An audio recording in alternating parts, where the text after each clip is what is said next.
Well,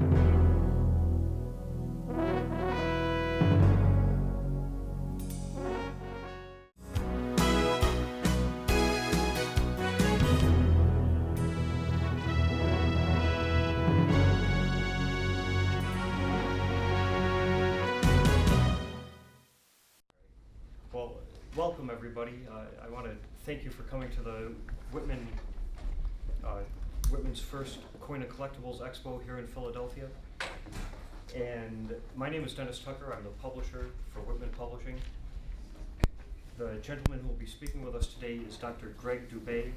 He's a military surgeon, has a private practice, and when it comes to numismatic things though, he's becoming very well known for his work in the field of counterfeit coins and the research that he's done. He's been over to China many times, has made the acquaintance of people who are making the very frighteningly convincing coins that you'll be seeing today. And he's learned how they work, how they operate, how they do what they do, and he's bringing that news back to the United States to talk to coin collectors here and kind of just let us know what's going on and what to look out for. If you haven't had a chance to take a look at this will be downstairs at the Whitman Publishing booth. It's the new professional edition of the Red Book. And after I got to know Dr. Dubay's work, I knew that when we came out with this Red Book on steroids, if you will, that we really need to get his lessons into this publication. There was some discussion though, because really if you think about it, will this kind of news about counterfeits scare people away from the hobby? That's a concern, but at the same time, it's so important that we really felt that we've got to help him get the word out. Coin World has also been publishing a lot of his work, and he's been teaching at the ANA Summer Seminar and elsewhere, coin shows around the country, educating collectors about the deceptive copies and counterfeits that are coming out of China. When you see these coins, if you haven't seen them yet, you will find yourself using words like amazing and incredible, which really sounds like it gives them a positive spin. You'll also find yourself using words though like scary and disturbing. It really is very disturbing to see the convincingly deceptive coins that are really even fooling the experts. And he'll show you some counterfeit slabs and counterfeit coins that are slabbed in counterfeit slabs.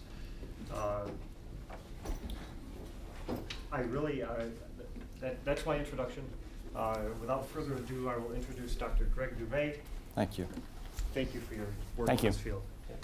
Welcome. My name is Greg Dubay. I'm from Tallahassee, Alabama. If you get nothing at all out of this afternoon's hour, however long it takes, just remember that not all counterfeits are the same. For years, a person's picked up a coin, flipped it in their head, said it's a counterfeit, without a whole lot of study, without a whole lot of evaluation. The modern Chinese counterfeiter is excellent. First, he's completely operating within the laws of his country. Any coin, any antiquity made before 1949 is permitted to be made in China, permitted to be sold. It is not illegal until it reaches a country where owning copies are illegal unless they're so marked. I live in a wet county in Alabama, means you can buy liquor. I have a friend that lives in a dry county. When I visit, I bring a bottle of Jack Daniels. I buy it nice and legal in my county, but the second I cross the county line, I'm a felon, I'm a bootlegger. I'm transporting a substance that's not allowed in this county. You're going to see materials that are made in China above and beyond the board. They're good. The quality of material, the quality of what the counterfeiter produces is based on many factors. We'll go over these briefly. You'll get to handle many of the coins. You get to evaluate them. You'll get to see dies. It should be a good afternoon. It's very informal. It's very hands-on. We'll try to answer all questions. Like any business in this country, there are those that operate above and beyond, and then those that operate below. Hire undocumented workers, cut corners on electrical wiring, cement composition, so forth. The Chinese counterfeiters are very similar. There are those that strictly stick to the letter of the law. They produce the coin before 1949. They sell it as such. There are others that produce counterfeit slabs that alter coins and make coins after 1949. These in their country are felons, and when captured, they're prosecuted. We're going to be talking about the fellows that are operating above and beyond, that by their laws are not breaking any. They're not breaking any of their laws. There's 3 handouts you have. One I'm going to completely avoid, called the Counterfeit Capital of the World. China produces between 80 and 90% of all the counterfeits in the world, everything from Rolex watches to counterfeit aircraft parts. If it can be made, it's made there cheaper and sold worldwide. The handout we're going to be working from basically is modern Chinese counterfeits, deception, fraud, or how to avoid telling your wife you didn't spend $2,000 for a counterfeit.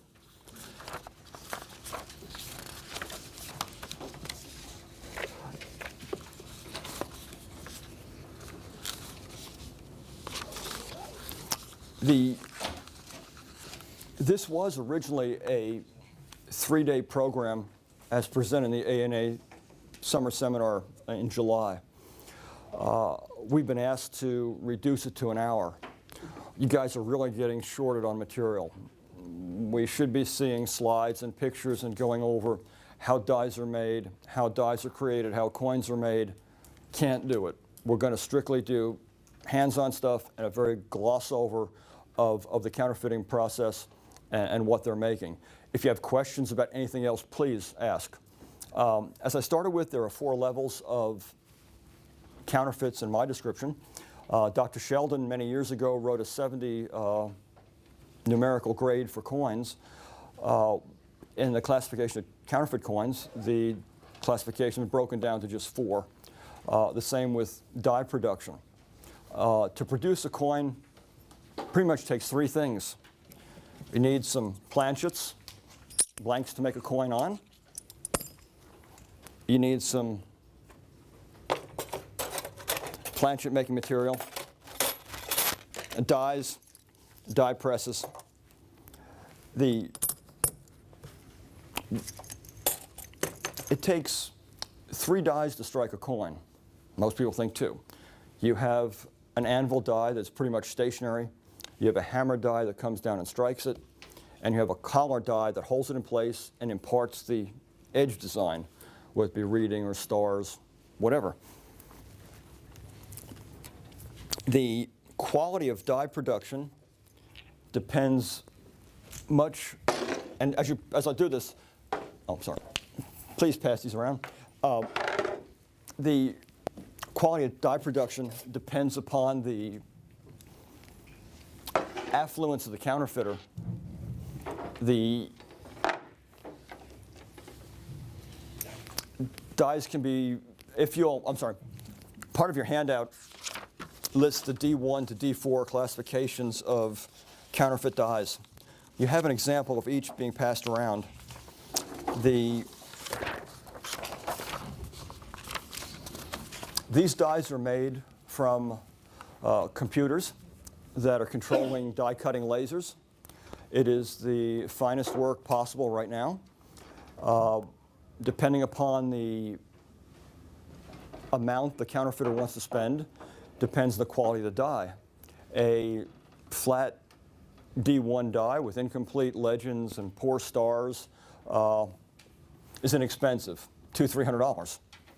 A level 4 die, done very well with die steel, can be up to $2,000–3,000. This is a collar die.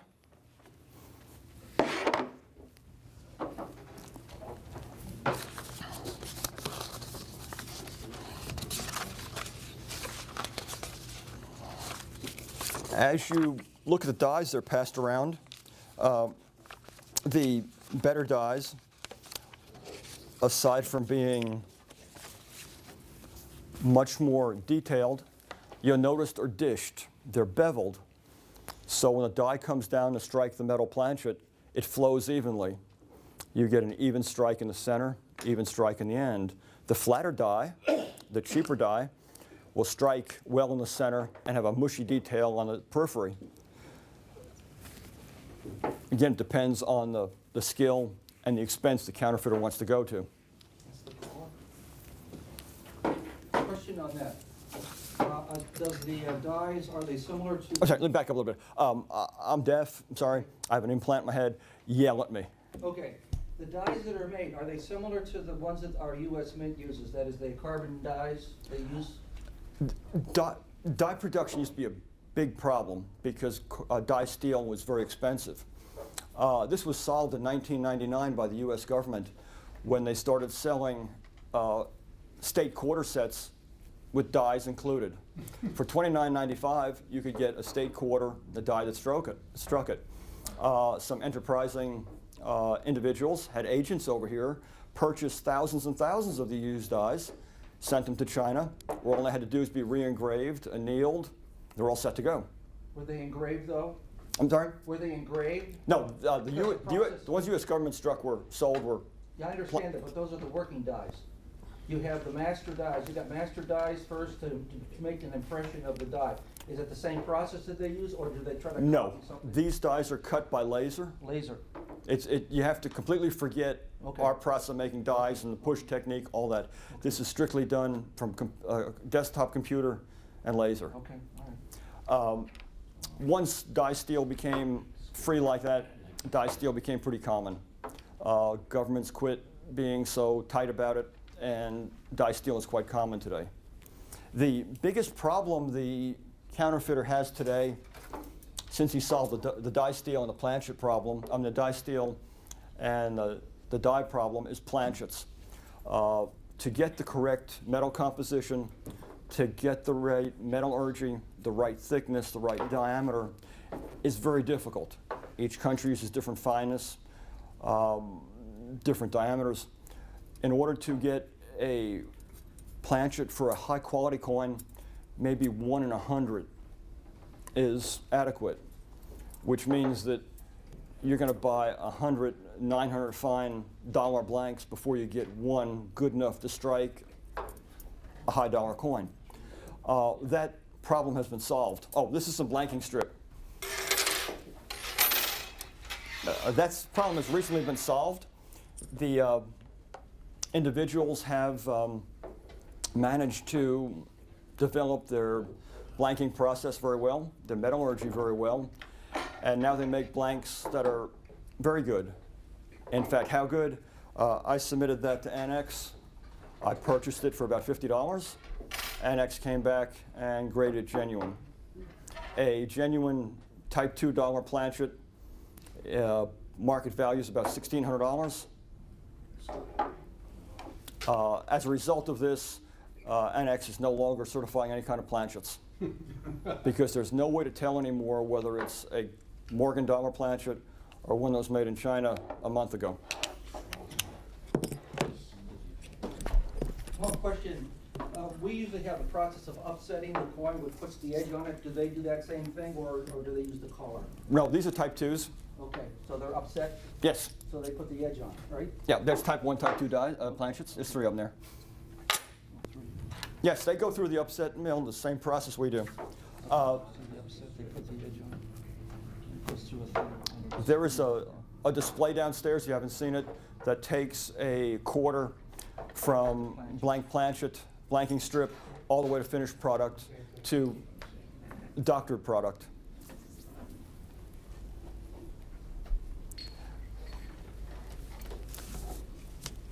As I mentioned earlier, the ability to produce a quality coin depends on the affluence of the counterfeiter. The Chinese have been counterfeiting coins for 3,000 years. Their artistic methods are fabulous. Many of the coins you'll see today have been doctored, have been treated, and that's what becomes hard to tell what's real and what isn't real.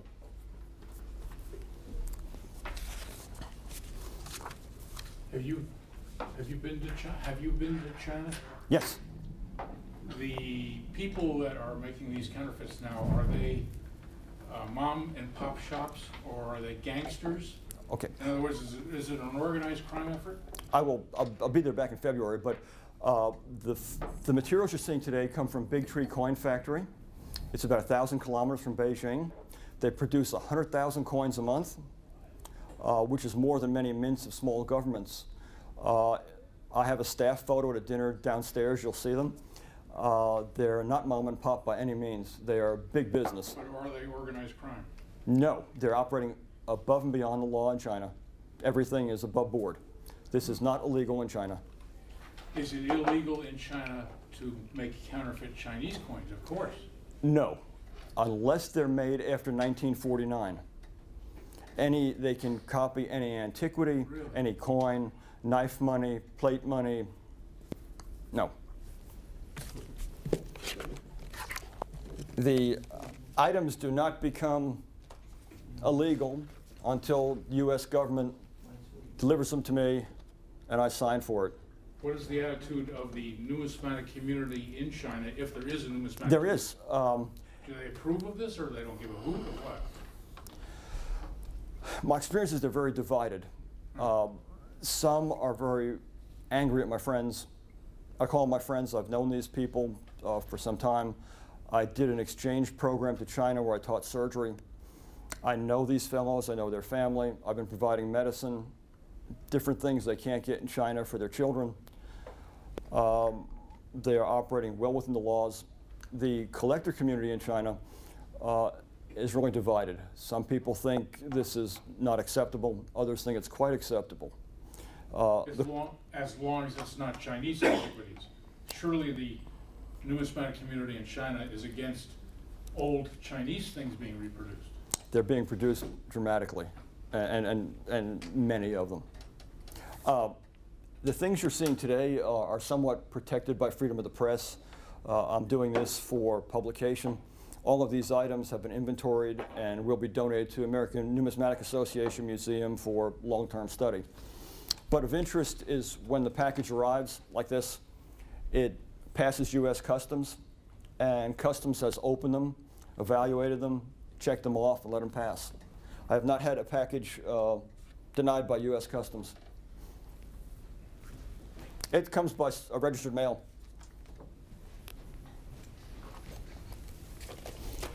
How progressive these fellows have at Big Tree Coin Company.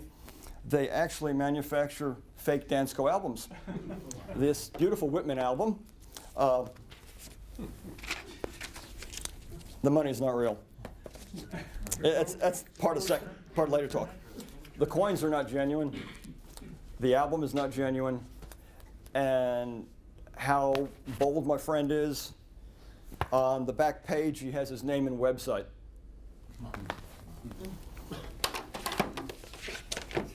These people I call my friends read everything you do. They get every magazine you do. There was an article about me in the September A&A Numismatist. My friend in China got the magazine before I did and sent me an email congratulating me for the article. Every time we publish something that says this is a characteristic of this counterfeit, he goes back and changes the die. Recently, one of the problems with early U.S. coins is that they're edge lettered. Edge lettering was a difficult process. The Big Tree Coin had not managed that. A representative from Big Tree Coin was at the fun show, bought a bunch of books, sent them to my friend in China, whose father's a machinist, and he built an edge lettering machine based on books purchased here.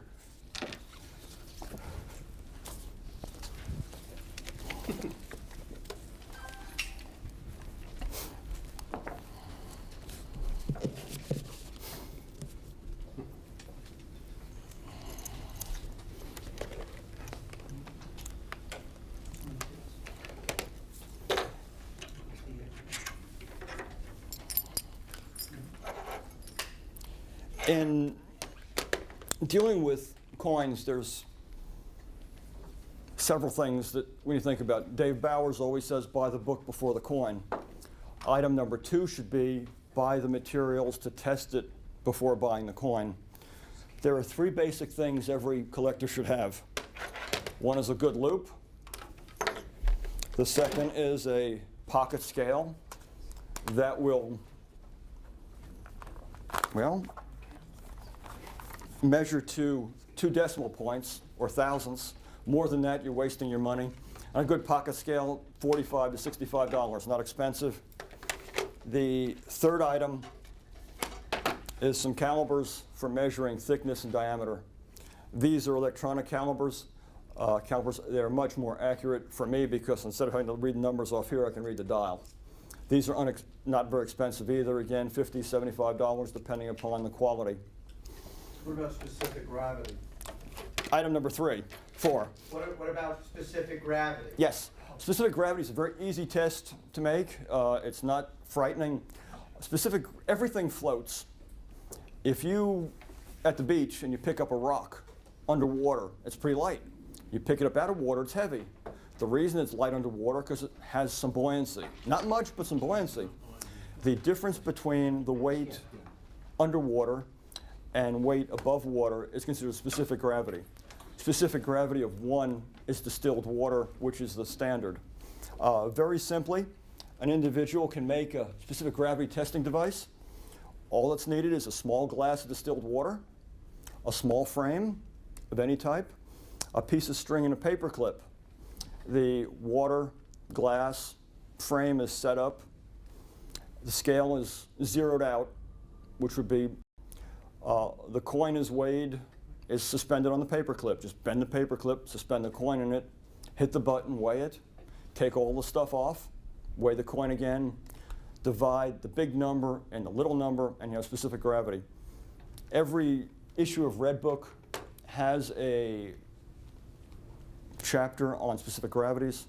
They will not tell you what the metal is, but they will tell you if it's 900 fine, 800 fine, 720 fine. So it's the 4th step in evaluating. It's very easy. It's not complicated. Anybody can make specific gravity measurement. A couple things. Distilled water is very important. Altitude is somewhat important. If you live on Pikes Peak where you're 14,000 feet, it's going to be a little bit different than you're at the seashore in New Jersey. Not much. We're dealing in thousands, not hundreds of thousands, so it's not going to matter. But by checking the measurement you have compared to the scale, you'll know if it's at least 900 fine.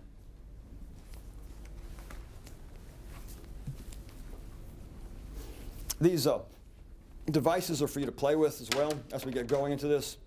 Feel free to try them. As with dies, and I mentioned earlier, the scale is the 4 levels of coins, or 4 categories of coins. The category depends on what the counterfeiter is trying to make, what he's trying to sell. 99.999% of what the counterfeiter makes is cheap, would not fool anybody. They're designed for space fillers, albums like these, door pulls, keychains. They're off metal, they're off thickness, they're off size. They're basically made to look like something. When the counterfeiter gets a better die, strikes it under higher pressures, and post-strike treats it where you have a coin that measures the exact diameter, thickness, specific gravity, you have a high-quality counterfeit. High-quality counterfeits are not sold for $4 on eBay. A 1893 Morgan dollar D4 circulated to VF, XF grade, and aged will cost about $250 US delivered. But you're getting a $10,000 coin for $250. That's not what you're seeing at eBay. You will see those today, and you'll get to play with those today, and you'll get to see the difference between what people are seeing,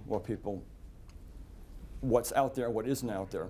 The level 4 coins have one purpose, and that is to deceive you, to rob you, to separate you and your money. The lower level coins really shouldn't deceive too many people. They're pretty easy. Before you leave, there's a small final exam. Optional. There are 5 1879 Carson City Morgan dollars. One is genuine. All 5 are proper specific gravity, proper weight, proper diameter, proper thickness, but one is genuine. The other 4 were made in China.